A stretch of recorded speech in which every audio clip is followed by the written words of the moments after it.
Salut, salut, bienvenue sur ATV Guyane dans Dom-Lac-Ezotte. Alors aujourd'hui, je suis sur la commune de Matoury et j'irai dans le quartier Copaya où je vais vous faire rencontrer un monsieur qui vous fait ça en tableau. Je vous assure qu'il vous fait ça en tableau. A tout de suite.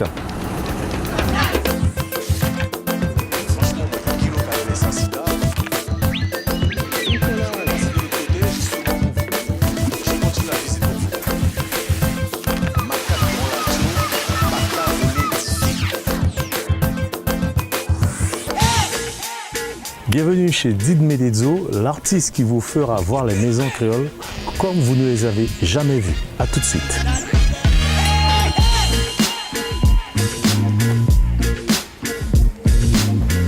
Bonjour. Bienvenue. Ça va Did? Ça va bien, merci. Comment je vais dire, vieux Guyanais?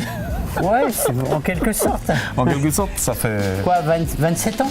Ouais. 27 ans que je suis là, oui. Tu as posé les pieds dans le pays, tu as dit ça, Puis je suis plus bouge reparti. plus. Ouais, c'est ça, ouais, je suis tombé amoureux du pays, ouais, tout à fait. Du pays seulement? Ouais, de plein de choses en fait. Ah bon, d'accord. Ouais. J'aime bien le pays, les gens, enfin c'est un ensemble de choses. Ouais. Le bleu d'Awara? Oui, tout à fait. Puis j'ai épousé une Guyanaise. Donc je suis arrivé célibataire, maintenant j'ai une famille. Une famille, mais... Voilà. Eh bien, c'est très bien. Dis, on s'était déjà rencontrés, ça fait longtemps que je rêvais de faire quelque chose avec toi. Ah bah c'est gentil. Parce que tu m'as fait découvrir la maison créole, mais d'une autre façon. Ouais, c'est souvent ce que des gens me disent. Ouais. Et on passe devant tous les jours, on les regarde pas trop parce qu'on y est habitué. Ouais. Puis quand on isole un peu un détail, une maison, on la regarde un peu différemment, ouais, tout à fait. Qu'est-ce qui t'a poussé vers cet art? Bah, c'est un ensemble de choses. Hein. Quand j'étais jeune, j'aimais bien tout ce qui était miniature.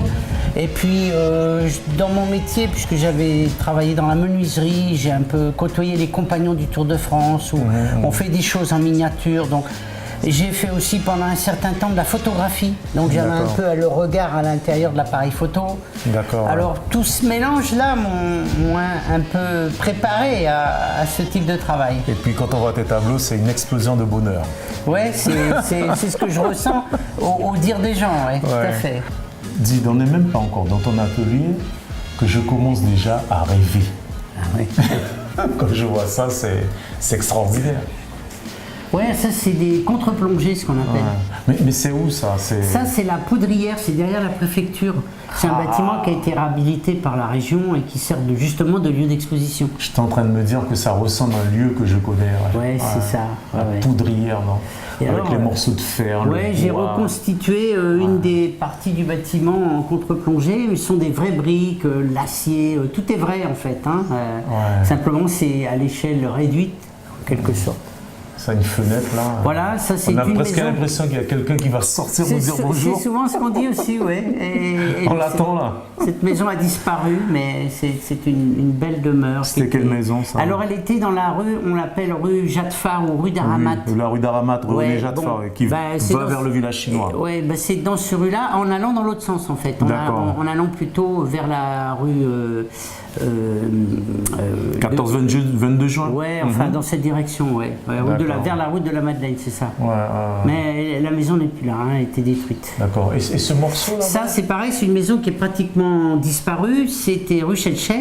On l'appelait Maison Bradin. Elle avait un grand porche. Il y a encore les arches. Ouais, mais c'est presque ça plus debout. Tenir, Non, il n'y a plus que quelques briques, c'est près de tomber. D'ailleurs, la petite anecdote, c'est si le porche est toujours là debout, c'est, on va dire, un peu parce que je suis intervenu. Ouais. Ils étaient avec le bulldozer, ils allaient tout écraser. Je suis allé rapidement à la DRAC et je leur ai signalé. Et ils sont venus, ils ont arrêté. Après, ils ont mis des banderoles, des barrières, et puis c'est resté debout. Mais tout allait y passer, quoi. Bon, d'accord. Donc, au-delà de faire des tableaux, d'être un artiste, tu veilles sur le patrimoine aussi. Ouais, je crois que c'est un hasard de circonstance. Bon, j'étais là à ce moment-là. On va dire que c'était un bel hasard. Ouais, en quelque sorte. Tu nous emmènes vers ton atelier? Oui, absolument. Allons-y.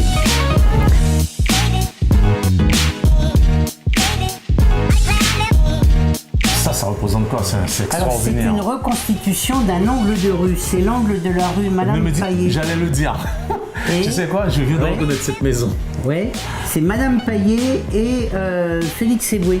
Et Félix Eboué, je connais cette maison. Alors ces deux maisons que tu vois à gauche qui donnaient en fait dans la rue Félix Eboué, elles sont détruites, elles n'existent plus. Oui, puisqu'il y avait un kiné en face, je crois. Oh, je sais plus. Hein. C'est celle qui est avec les escaliers là, où il y a le balcon qui est dans la rue Madame Paillet, qui est toujours debout. Qui est toujours debout. Et on est pratiquement, on commence à arriver devant le musée des cultures guyanaises. Exactement, oui, exactement. Donc comme j'ai une base de photos qui a une quinzaine d'années, j'avais photographié tout Cayenne, et comme elles ont disparu, je me suis dit c'est dommage d'oublier ça, donc j'ai reconstitué la rue de cette façon-là. Mais dis, j'ai donné un coloris pour faire un truc un peu ancien. Oui. Dis, tu travailles avec quel type de matériaux? Ben, tu vas voir tout ce que j'ai sous la main qui correspond pratiquement à l'original. D'accord, ben je veux bien voir alors. Allons-y.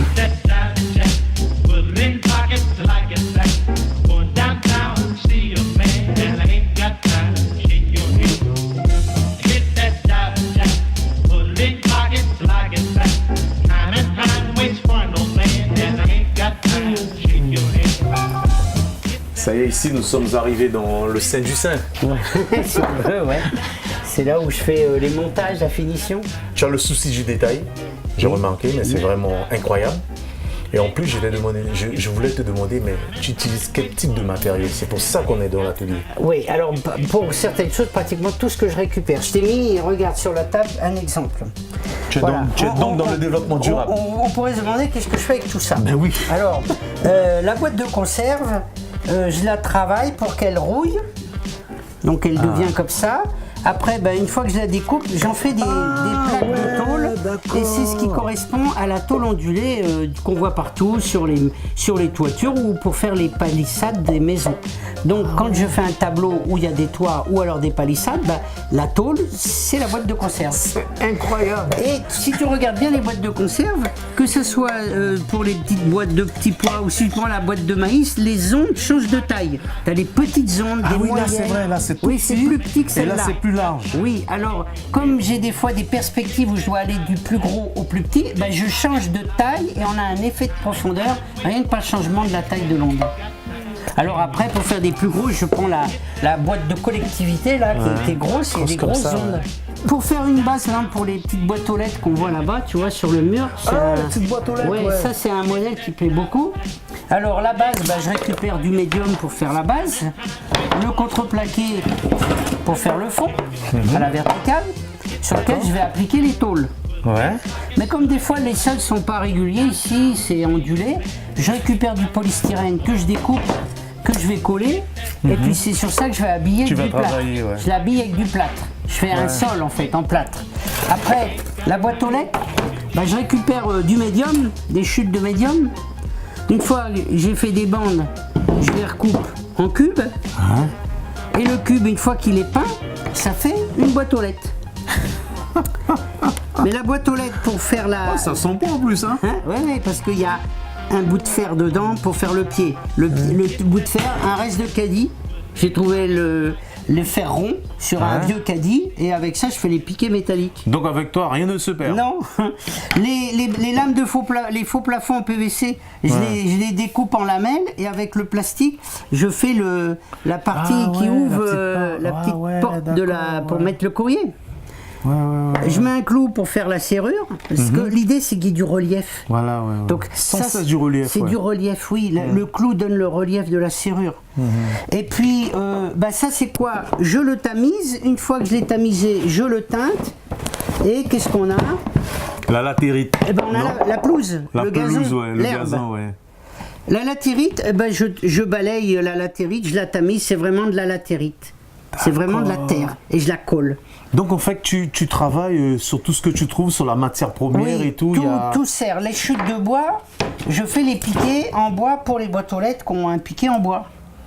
Donc ça c'est un morceau que j'ai redécoupé pour faire des petites baguettes. Mais il y a tout est autour de nous, il n'y a qu'à l'utiliser. Dis, dans une autre partie de ton atelier, décidément j'ai beaucoup de chance. Ça c'est l'endroit où je dégrossis le travail. Ouais, je fais la coupe des bois, la taille des briques, les plâtrages, les peintures.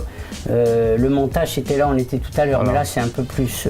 il faut de la place. Hein. Donc toi, toutes les matières qui te tombent sous la main, tu les travailles? Oui, alors il y a des choses que j'ai dû apprendre, mais je touche à peu près à tous les matériaux. Le fer, la brique, le plâtre, le bois, les résines, les plastiques. Et puis si je sais pas, je me lance et puis j'essaie d'y arriver, quoi. D'accord. Est-ce qu'il y a des jeunes qui s'intéressent à ton travail, qui viennent te voir, qui disent « Monsieur, j'aimerais bien apprendre, j'aimerais bien faire avec vous, etc. etc. » Parce que ce serait dommage qu'il n'y ait pas la transmission quand même.